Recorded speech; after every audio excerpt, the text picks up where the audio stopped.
Hi, and welcome to SGWASA's August 2026 Virtual Town Hall, a program shaped by community questions, discussion topics, and points of interest from across our service area. I'm Crystal, SGWASA's PIO, Webmaster, and Board Secretary. With several important topics moving forward at SGWASA, we would like to begin with a few billing and payment reminders designed to help customers better understand recent updates and manage accounts. Customers may pay their bills using our automated phone system or choose several other payment methods, including our Tyler Technology online payment portal, bank draft, bank bill pay, mail, the payment drop box, or pay in person at SGWASA's administrative office. Customer bills are generally mailed around the 20th of each month and reflect actual water usage from the previous month. Customers are encouraged to review each bill carefully, including the information printed on the back of the bill. Payments must be received by 5 o'clock p.m. on the 5th of the month to avoid a late fee.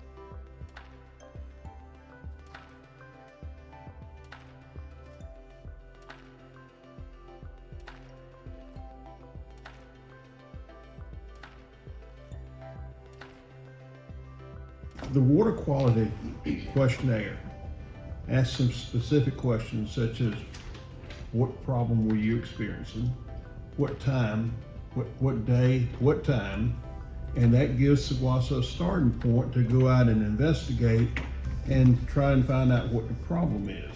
Crystal, do you have customer feedback form open or have the ability just to quickly just show us the categories that customers can select? Customer service, bill pay, leak adjustment, rates and feed, board meetings, utility field ops, communications, other, quality, and then there's also, I believe, scrolling down, narratives. It's enough to start, Yeah. and then we pick up the communications from there forward with the person, so it's not the end all. If you have an immediate need for your water to get fixed, please call SGWASA. An immediate need, call. But fill out the questionnaire also to get the information in the database. We want to fix these problems. We want to help you. We want you to trust your water.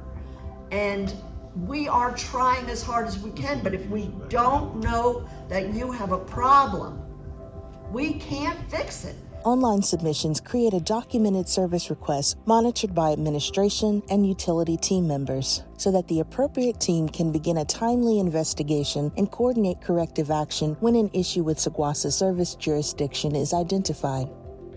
SGWASA is advancing projects to strengthen reliability, meet regulatory requirements, and prepare our system for the community's future needs.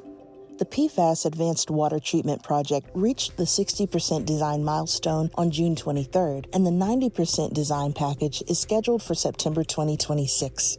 The Aqua PRS pilot unit was delivered on July 31st. SGWASA also received $260,472.08 in July from the AFFF PFAS multi-district settlement. We did put out a communication recently about receiving some additional funding or some grants, if you will, from the Aqueous foam film settlement agreement. You reach back about 2021, 2022 when we started being notified about PFAS, and there was an opportunity to participate in a class action lawsuit basically from 3 or 4 major manufacturers that basically had to pay a settlement. And we did, I did advise the board of that years ago, and did file applications to participate in that, worked with our attorney as well on that. A lot of detailed information, and as you can guess, you put the information in and then there's months and years you don't hear anything. Well, we finally got some notification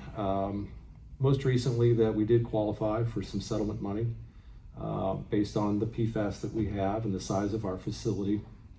And I worked with our finance director recently and we received direct deposits. Basically, Richard, was it, I don't have the number in front of me, was it just under $300,000 if I remember correctly? To put towards our PFAS construction. So I want you to know that our persistence and patience paid off. I wasn't sure when it was going to, and I'm glad that you didn't ask me in the last 4.5 years what's the status of that, even though I've kind of told some of you on the side that we're waiting, but at least there's more money to put towards this project, which is highly important. I-85 sewer improvements. CP1 and CP2 remain in progress, on schedule, and within budget. July work included sewer pipe installation, pump station construction activities, railroad crossing preparation, and directional bore work under NC Highway 85.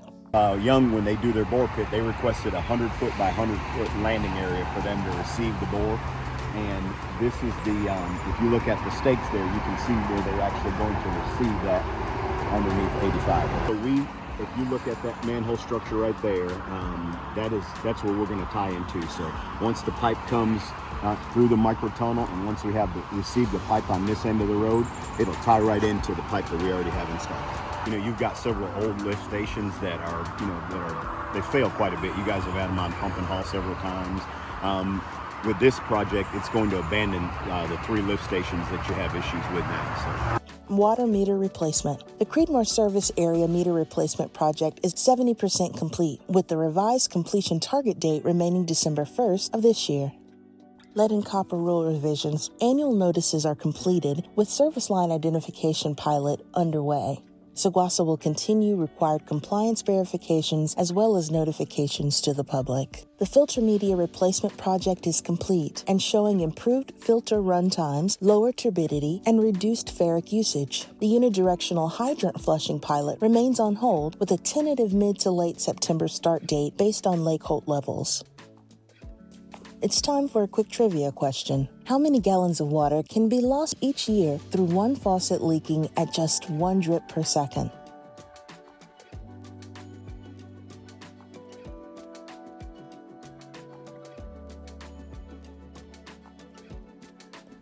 The answer to today's trivia question is C, more than 3,000 gallons. Repairing even a small leak can make a meaningful difference.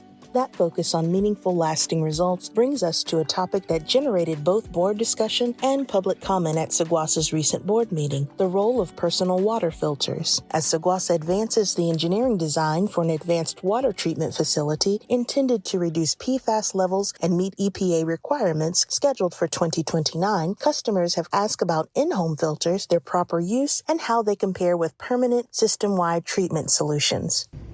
If you give somebody a water filter and they can't afford to replace the cartridges, the situation ends up almost identical to giving someone a horse that they can't feed. The gift quietly becomes a liability. A water filter is only useful as long as the cartridge is replaced and scheduled once the cartridge expires. It stops removing contaminants. It grows bacteria. It may actually make water worse than before you put the filter on, and the person feels stuck because they now rely on something that they can't maintain. For many filters, replacement cartridges cost between $30 and $80 every 3 to 6 months, and a PFAS rated cartridge can run $100 to $200 a month. If someone can't afford that, the filter becomes a false sense of security. The water filter is not a one-time gift. It's a subscription. If you give someone a filter without ensuring that they can afford replacements, you're giving them an obligation disguised as help. We spent $900,000 on a media system, which is basically a filter, so that everybody's water was filtered. It's not filtered for PFAS. We know we have PFAS issues. We are working to solve that. But every home got the same thing and the same filter. Household filters are great in certain circumstances, but they require proper installation, routine maintenance, and timely replacement. A centralized treatment solution allows water to be treated consistently under professionally operated and monitored conditions before it enters the distribution system, providing system-wide protection for customers. Thank you for viewing SGWASA's August virtual town hall. We hope you'll join us at upcoming SGWASA events and continue sharing the questions and topics that matter to you.